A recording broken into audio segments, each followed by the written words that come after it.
In the age of knights and kings, nothing commanded power like the medieval castle. More than a home, it was a fortress, armed with layered defenses to keep enemies at bay. A drawbridge that could rise in an instant, leaving only the black waters of the moats below. A portcullis of iron and wood, ready to slam shut in the attacker's path. And murder holes raining danger from above. In this video, we've modeled the ultimate medieval castle, from the outmost walls to the heart of the castle, to reveal the engineering that made it nearly impossible to take. But before we get into it, I'm Lion and this is Deconstructed. We break down the engineering behind history's most fascinating and today's most advanced machines and structures. So let's see how it all works. The product of a feudal world, the medieval castle was built during the Middle Ages by royalty, nobility, and powerful military orders. More than just stone walls, it was a fortified private residence, a stronghold for defense, an administrative hub, and the seat of daily life for those within its protection. In the 9th century, the Carolingian Empire, founded by Charlemagne, united much of Western and Central Europe under a single Christian rule, spanning present-day France, Germany, northern Italy, and parts of Eastern Europe. But when the empire collapsed in the late 9th century, central authority crumbled, and power splintered into the hands of regional lords and nobles.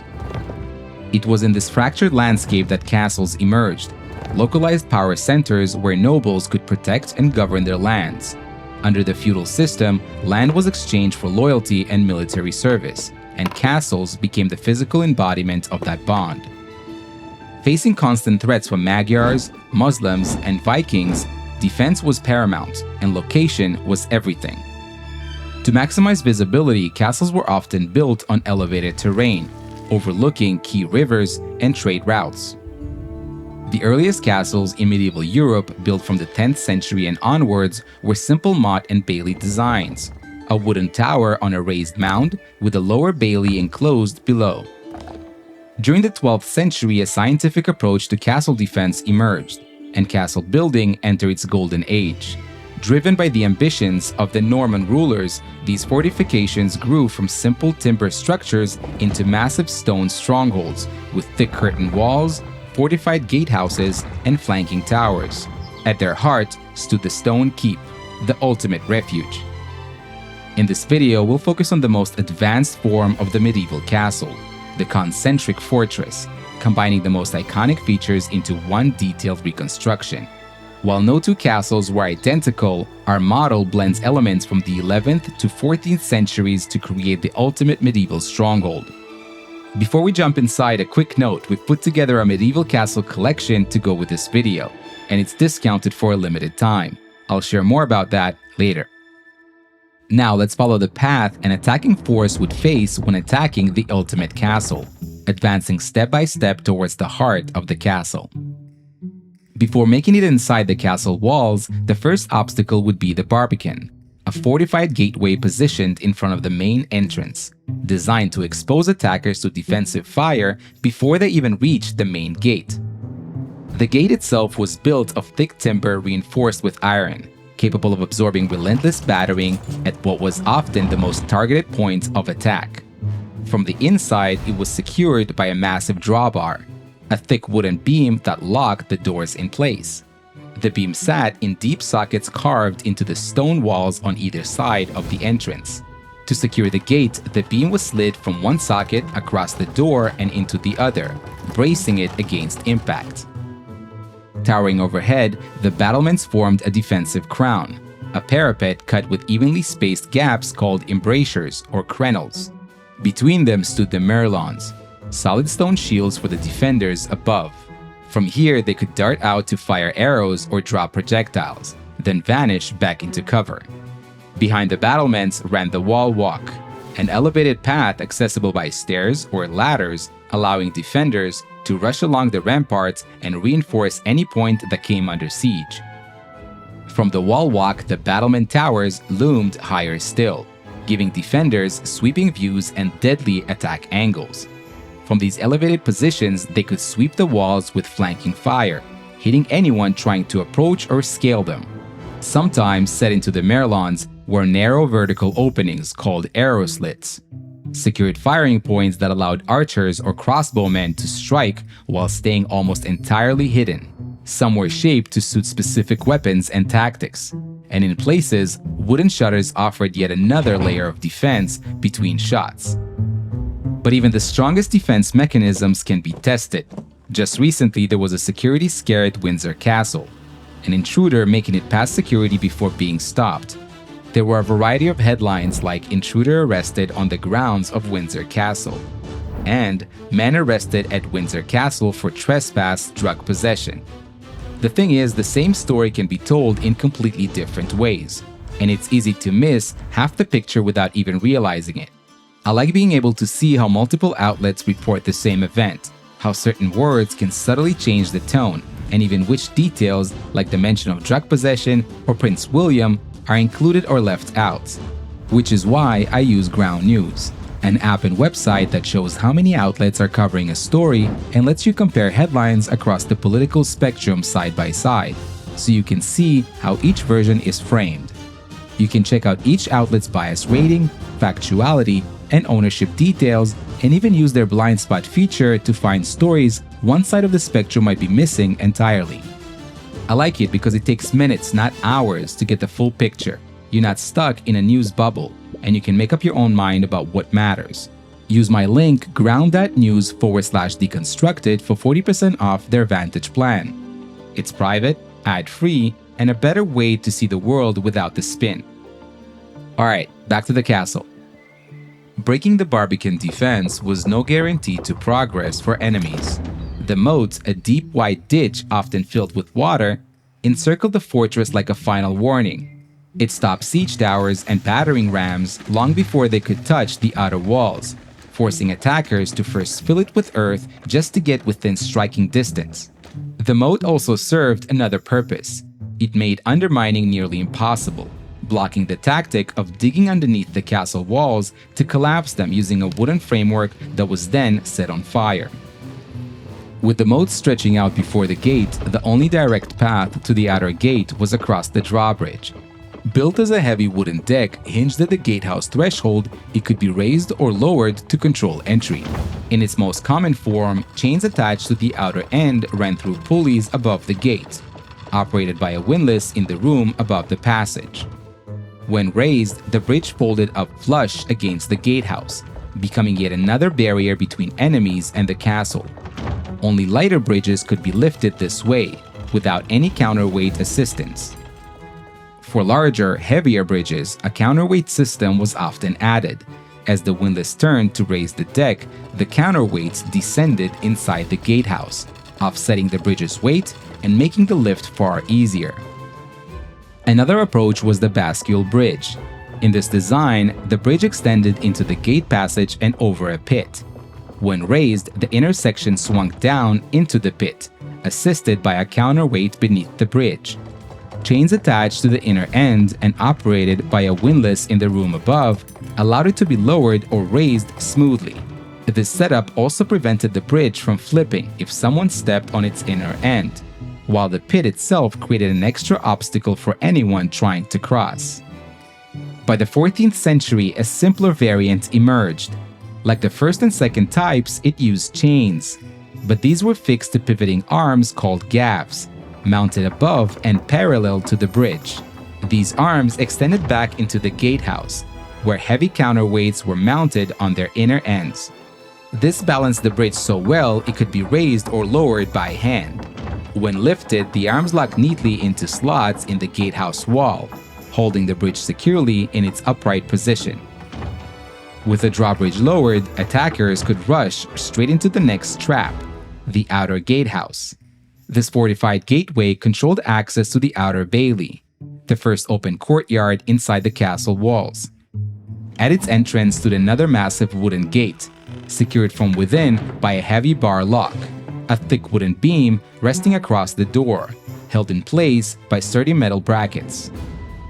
Up above, battlements like at the Barbican crowned the structure, while machicolations jutted out from the wall. These floor openings set between stone supports, called corbels, allowed defenders to drop stones and arrows on anyone trapped below. There were also arrow slits on the second floor of the gatehouse. Some gatehouses were even built as half towers, open at the rear so that if attackers broke through, they couldn't hold the position. Instead, they'd be exposed to fire from the walls and towers deeper inside the castle.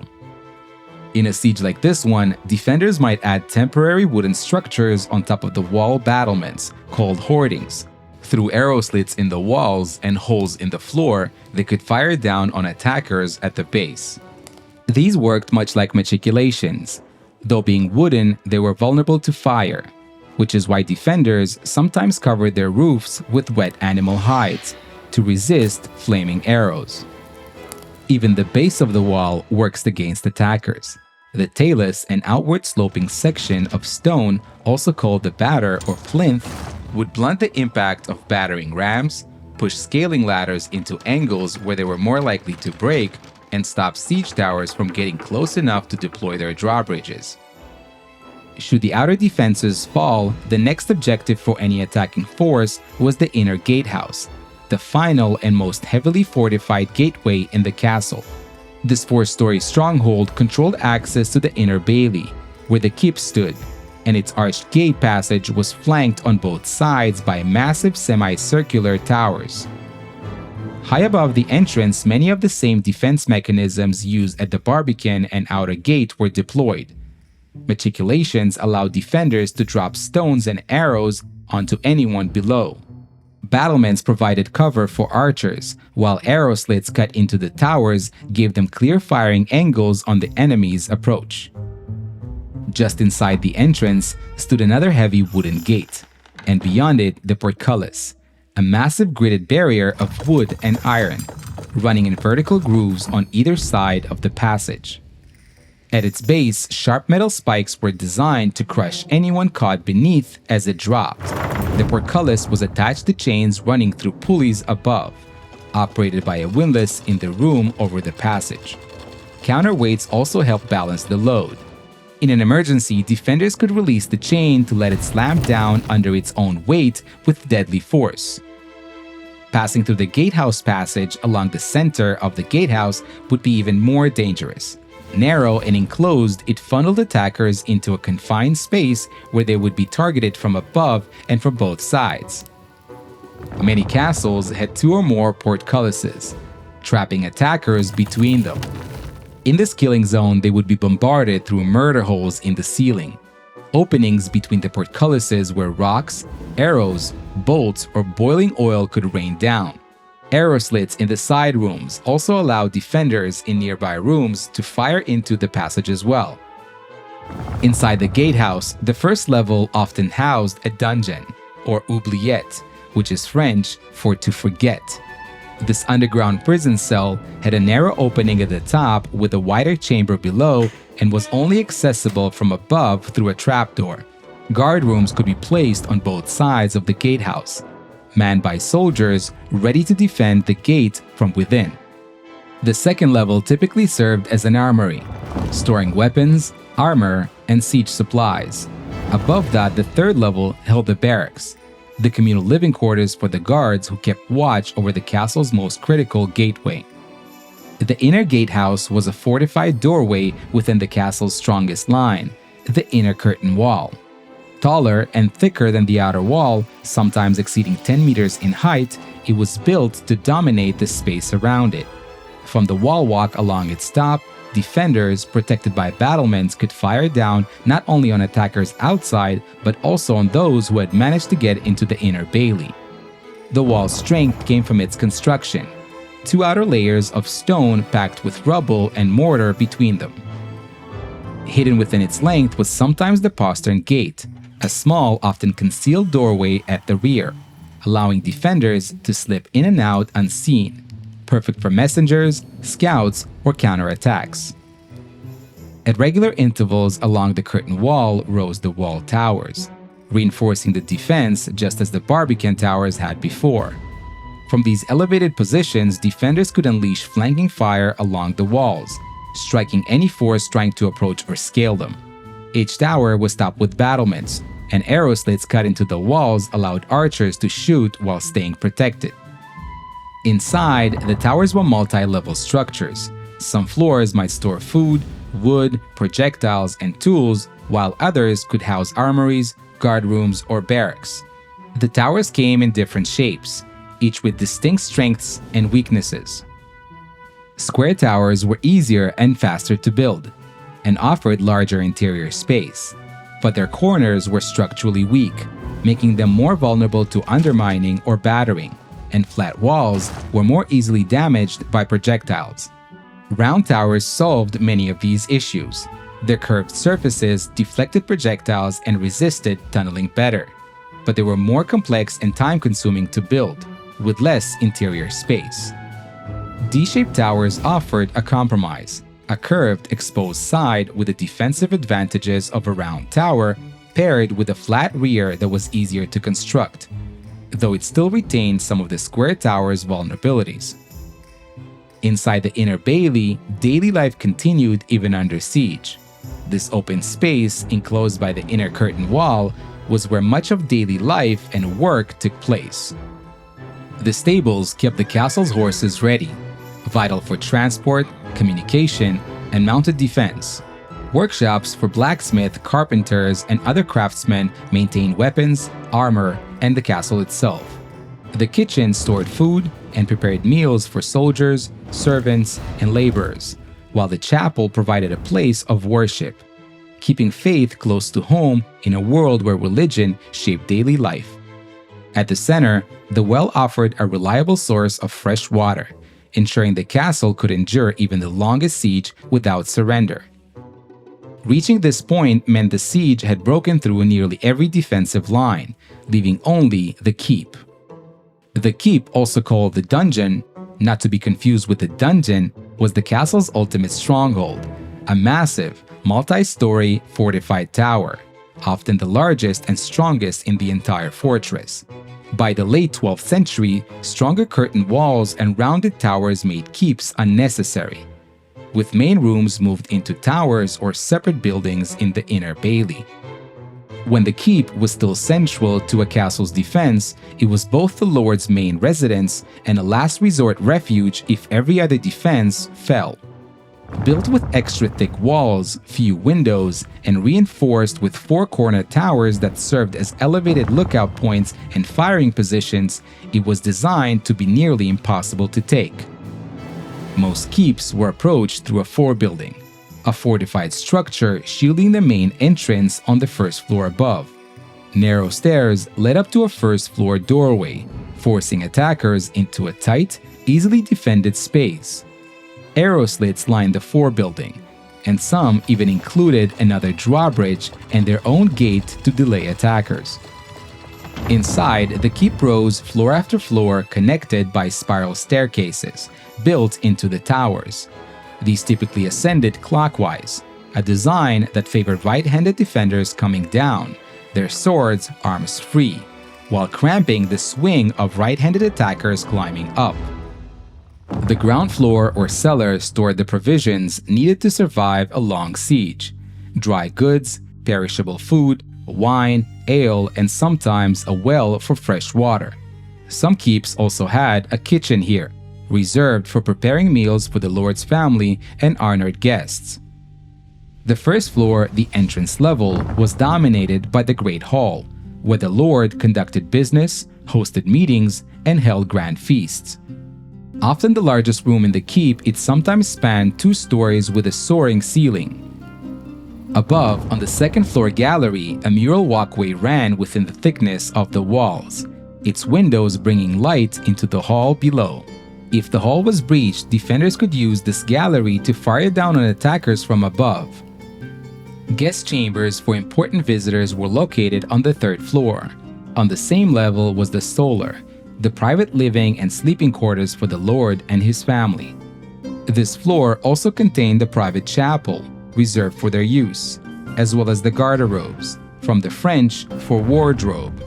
Simple toilets where waste dropped down vertical shafts into pits, or in some cases directly into the moat. At the very top, the keep's battlements and wall walks offered a commanding view of the surrounding countryside and one last elevated line of defense. If the keep fell, the siege would be over, defenders captured, banners torn down. No fortress could hold out forever. By the 15th century, a new threat emerged that no portcullis, wall, or tower could truly withstand. Gunpowder artillery transformed warfare, reducing once impenetrable stone fortifications to rubble under the thunder of cannon fire. By the 16th century, the medieval castle was militarily obsolete. In its place rose artillery forts, with low, angled walls to deflect cannonballs and earthen ramparts from moat excavations to absorb their impact. Built purely for war, they offered no role as a noble residence. The nobility shifted to chateaux, grand estates designed for comfort, aesthetics, and prestige over defense. Some castles survived as residences or administrative centers. Others were abandoned, fell into ruin, or were repurposed as prisons. Today, castles stand as more than just relics of war. They are enduring symbols of medieval ingenuity, social hierarchy, and cultural identity. Monuments to a time when stone walls were both the heart of a home and the edge of a battlefield. We've put together a medieval castle poster, desk mat, and a hoodie to go with this video. For the next 7 days only, they're all 10% off. And we're giving one poster away. To enter the giveaway, like the video, subscribe, and comment below. What surprised you the most about medieval castles? We'll announce the winner in the next upload. Or you can just grab one. The link is in the description. Before we go, we want to announce the winner of our last giveaway. Congratulations! And a big thank you to all our Patreon and YouTube members. You will be getting this exclusive desktop background. Thanks for watching, stay curious.